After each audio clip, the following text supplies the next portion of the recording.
Welcome back to Nick Lenz's novel reviews. This is episode number 49. Yes, 49. And it's a Star Wars book this time. Those are going to want to speak a little low because my parents are asleep right now and I'd rather not wake them up. And plus, my mom doesn't like it when I do reviews this late. That's why I'm speaking kind of low.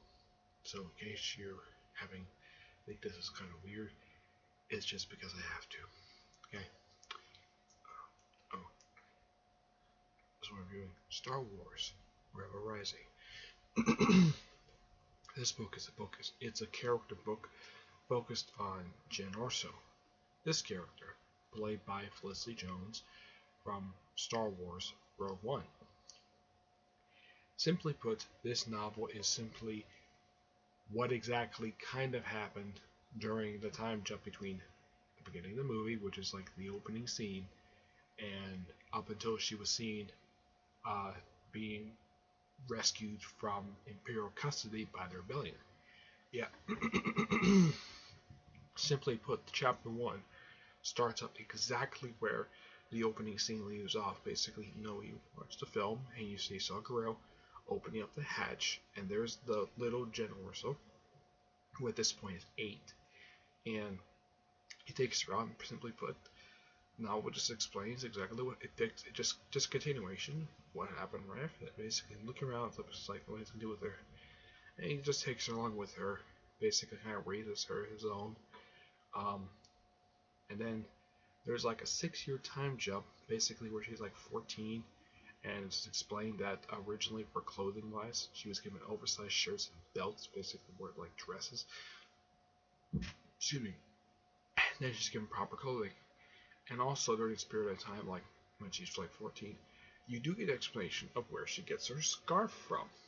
Yeah, those of you curious of why in the world that she wears a scarf in the movie, why she basically Saw gave it to her. Yeah, that does give an explanation now. And there's actually a really good reason why. Because the kava crystal around her neck, which was given to her by her late mother, um, and the reason why he had to wear it so that people don't know that she's a daughter of a weapons manufacturer, basically Glenn Orso, who is frequently he's referenced several times in here. Her mother is referenced almost as many times, but yeah, and this is by far the second novel to feature Saw Gerrera. Last one was I think it was Cataclysm. Let me take a look here. See when it comes up. Yeah, I'm thinking that was actually the last non-official time to feature him. It was the book that kind of set up Rogue One. That was his first book he actually written. This is by far the second. Mm-hmm. Yeah.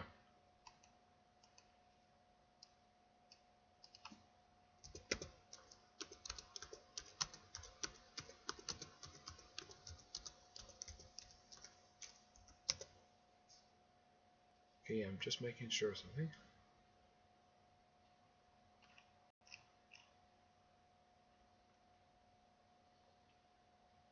Let's see. It is if I can find it here. I know it's here, I've just gotta find it. Um hmm. It's not it's Catalyst. Yes. Catalyst was the first novel to feature him. That was sort of basically the setup for the Rogue One movie. This is his second appearance, though. He was referenced in the Princess Leia novel, which, by the way, there's a scene in here. This book kind of implies that there's a partial portion of the book that takes place during um, the Princess Leia book that Claudia Gray wrote. This book is written by Beth Reeves. And also, basically, like mentioned in the movie, Saw Gerrera basically abandons Jyn at the age 15. There is no proper reason given in the novel, and it's kind of the same thing with the movie. There is no explanation exactly why he abandoned her. Yes. Like, maybe the novel will actually explain it. Nope. It does not explain it at all. And when she is finally caught, she's basically arrested on what appears to be basically minor felonies. Yeah, what considered to be like in real life minor felonies. I mean, these are her charges, believe it or not. Forgery PR documents, resisting arrest, aggravated assault, possession of an unsanctioned. This is by the last interlude of the book. 2 counts, and escaping from custody. Oh, and they do give a good reason why that she goes by the name of Lena Halleck. So people don't think that she's related to Glenn Orso, which in the book they frequently reference the fact he's basically an Imperial collaborator, even though he was kind of forced into it. Yeah. It also shows that the Empire justice system is completely stupid. It is worse than the American justice system. How worse is it?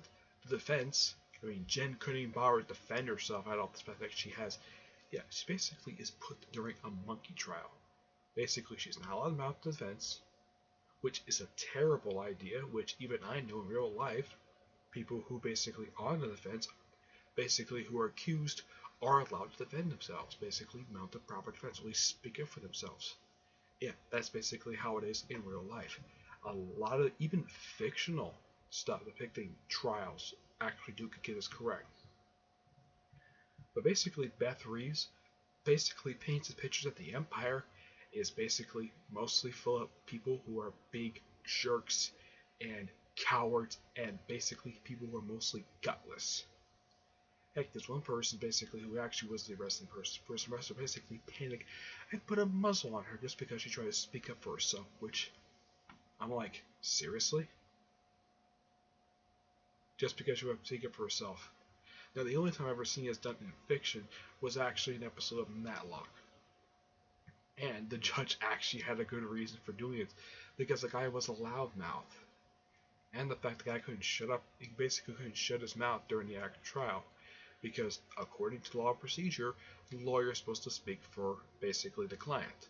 Here, Jen doesn't even get a lawyer at all. I mean, if she does, he'll probably throw the case. He'll probably just like, yeah, just give her prison.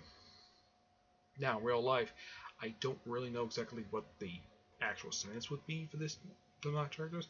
I wouldn't think it'd be as heavy as, let's say, murder or rape, which those two are usually the big ones, or usually like theft.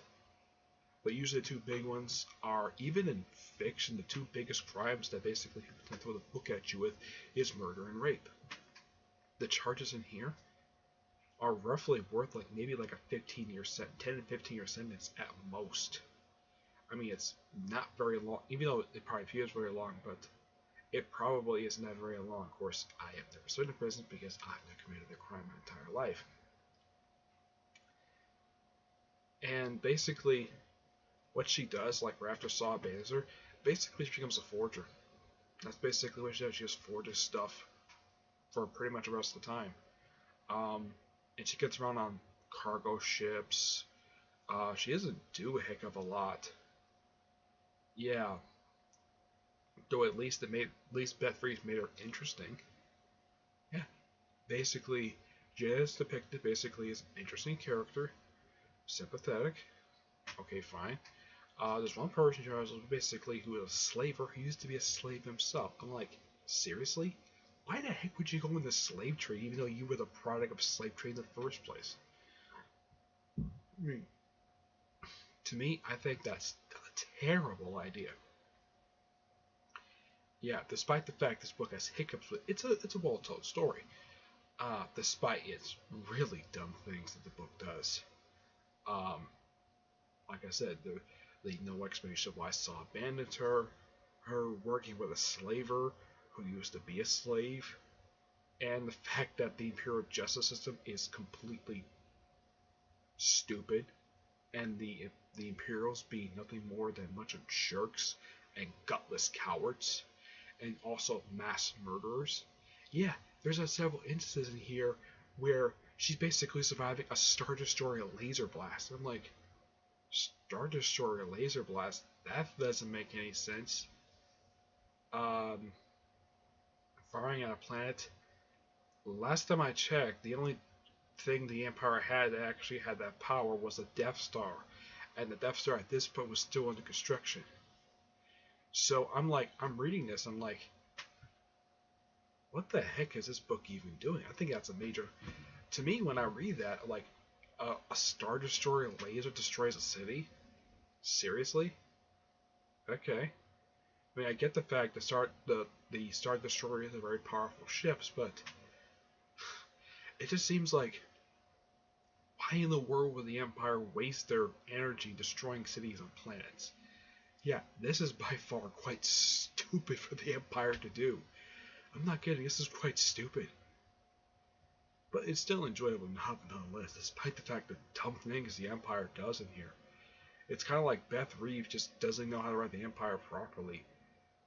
I mean, they're not very interesting at all. They're basically... It's like she writes the Empire to be kind of boring. Yeah, kind of boring and very dumb. Really, really dumb. That's just my opinion of it. Those of you who may like this novel may have a different opinion about it, but at least she made the main character interesting, and Saw Gerrera she made interesting as well. I mean, a lot of the stuff he does in here is simply not that much different what Forrest Whitaker does portraying the character in Rogue One. Now, the odd thing is, me along a lot of people, like, when he was included as part of the lineup for characters who can appear in Rogue One, I'm like, seriously? So you bring in a minor character from Star Wars: The Clone Wars CGI show and make him a major character in a movie? Yeah, even I scratch my head like, why in the world would you even do that? Yeah. So basically, right now, there has been at least 3 novels to basically expand upon characters who appear in Rogue One. You have Catalyst, you have Guardian of the Wheels, and this novel. Now, somebody's thinking, what about the guy who basically breaks through and the very funny, tall Imperial robot that gets reprogrammed? Well, there's a comic book one-shot that kind of explains basically their backstory. But as far as I know, that's really it. Heck, Jen's mother does not get an explanation, basically. Like, they don't delve into her backstory at all. Like, it's like, Catalyst is basically Glenn and Krennic. This novel is Glenn. Guardian of the Wheels is basically Donnie Yen and the other character, the 2 guys who Glenn meets, Jen meet on that one holy planet where Saw Gerrera is. And you have a comic focused on the other 2 characters from Rebellion. But actually, there's one other character who does appear in Rogue One, who, as far as I know, there's nothing to go into this character. It's like who this guy is. He's a cargo pilot who actually pilots the ship they actually had to steal and actually go to the planet they go in Rogue One. The novel actually ends basically having the first 10 minutes of Felicity Jones, her depiction of Glenn, of Jen Orso on screen. Yeah, it's basically the first 10 minutes.